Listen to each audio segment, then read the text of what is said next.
যোৰহাটৰ নিচা মুক্তি কেন্দ্ৰত উত্তপ্ত পৰিস্থিতি দুটা পক্ষৰ মাজত সংঘটিত হৈছে ভয়ংকৰ মাৰপিটৰ ঘটনা। যোৰহাটৰ তৰাজান হনুমান মন্দিৰ পথৰ সমীপত অৱস্থিত মাদাৰ কেয়াৰ ফাউণ্ডেশ্যন নামৰ নিচা মুক্তি কেন্দ্ৰটোত যোৱা নিশা সৃষ্টি হয় এক ভয়ংকৰ মাৰপিটৰ ঘটনা, য'ত বেয়াকৈ আঘাতপ্ৰাপ্ত হয় তিনিজনকৈ যুৱক। ইফালে আজি এই ঘটনাক লৈ দুটা পক্ষৰ মাজত অভিযোগ প্ৰতি অভিযোগৰ মাজত উত্তপ্ত হৈ পৰে পৰিস্থিতি। আনহাতে নিচা মুক্তি কেন্দ্ৰটোৰ কৰ্মচাৰী যুৱকসকলে তেওঁলোকৰ এটা কুকুৰ হেৰুৱাক লৈ এই ঘটনাৰ সূত্ৰপাত হয় বুলি মন্তব্য প্ৰকাশ কৰিছে। খবৰ অনুসৰি নিচা মুক্তিৰ নামত কেন্দ্ৰটোত দীৰ্ঘদিন ধৰি অসামাজিক কাৰ্যকলাপ চলি অহাৰো অভিযোগ তুলিছে স্থানীয় ৰাইজে। যোৰহাটৰ পৰা সুমিত কুমাৰ দাসৰ ৰিপৰ্ট, নিউজ টাইম 3।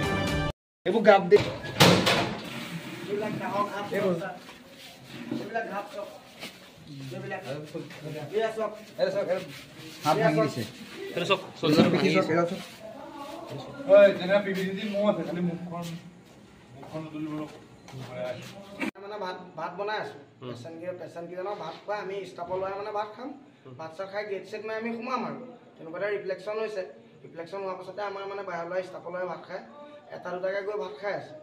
ক'ৰ বাপা এজাক লৈ আহিছে, সুত নাই পোচ নাই, হুতুৰ কোবাব লাগি গৈছে, দা লৈ গপিয়াব লৈছে। তাৰপাছত আপোনাৰ মাৰিছে। কিমানমান মানুহ হ'ব? নাই কমেও আপোনাৰ 30টা মানৰ ওচৰা-ওচৰি লোৱা হ'ব। একদম মানে যাকে পাইছে তাকে মাৰিছে। আমি পলাই তত পোৱা নাই। মোক একদম চকী ভাঙি দিছে, গাত পিঠিত বাটামে মাৰিছে, মাথাত মাৰিছে, এইবিলাক হাত গোটেই বেয়া কৰি পেলালে মানে মাৰি। কি কাৰণে হ'ল কাজিয়াখন? এখন কাজিয়াটো এটা কুকুৰৰ কাৰণে হ'ল। আমাৰ ইয়াৰ মানে চেণ্টাৰত কুকুৰ এটা আছে, সিহঁতি কুকুৰটো চুৰ কৰি নিব বিচাৰিছিলে। আমি হাতেলোতে আজি সন্ধিয়া গৈ তাক ধৰিলোঁ। ল'ৰাটোৰ নাম কি? ল'ৰাটোৰ নাম নাজানো, আপোনাৰ এই গাঁওখনত থাকে, গোৱালগাঁও চাইডৰ ল'ৰা হয়। তাৰপিছত সি কৈছে আমি নাই নিয়া বুলি। তাৰপিছত সেইফালৰ পৰা গাড়ী লৈ 4-5টামান নামিছে। নামি লওঁতে মানে কি হ'ল কৈছে, আমি মোকামিলা কৰিলোঁ। হ'ব দিয়া ভাইটি, আমুকল ভুচুকল কৰি আমি গুচি আহিলোঁ। তাৰ পাছতে সিহঁতি মানে আকেশ লৈ আহি আমাৰ লগত, আমিতো গম নাপাওঁ, আমি নিজৰ হেৰিতে আছোঁ, আমিতো কাজিয়া কৰিবলৈ যোৱা নাই, তেওঁলোক আহি কাজিয়া কৰিছে আমাৰ লগত। আমাৰবিলাকৰ কাজিয়া কৰা একো অৰ্থই নাই। তেওঁলোক মানে অলপ গুণ্ডা দেখুৱাই নিচিনা গোটেই সোপা আহিছে।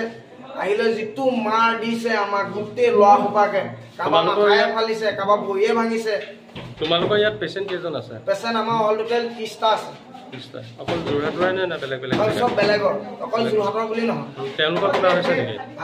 তেওঁলোকৰ কিবা হৈছে নেকি? তেওঁলোকৰ মানে গোটেইখন মানে এতিয়া তেওঁলোকে গেট চেট ভাঙি সোমাই যাব বিচাৰিছে। মানুহ পেচেণ্টৰ কিবা হৈছে নেকি? পেচেণ্টৰ একো হোৱা নাই।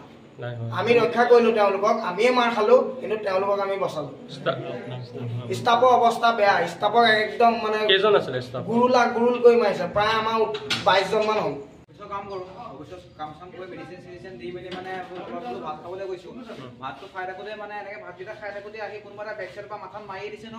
20-30টামান লোৱা মানে সোমাই থাকে কেনে আহি পেলাই একদম আৰু কথা বতৰা নাইকিয়া একদম ধাম ধুম মাৰিছে আৰু মানে এনেকুৱা মাৰিছে মানে গোটেইবিলাক হাতে চাতে চিন মাৰিছিলে, ভৰিত মাৰিছে, মানে উঠিব নোৱাৰা হৈ গৈছে। যেনে তেনে মানে আমি নিজৰ প্ৰাণটো মানে ৰক্ষা কৰি পেলাই আমি মানে পলাই আহিছোঁ। মানে এনেকুৱাকৈ মানে মাৰিছে যে মানুহ নহয়, আমি যে জন্তু এনেকৈ মানুহ মাৰি নাপাওঁ।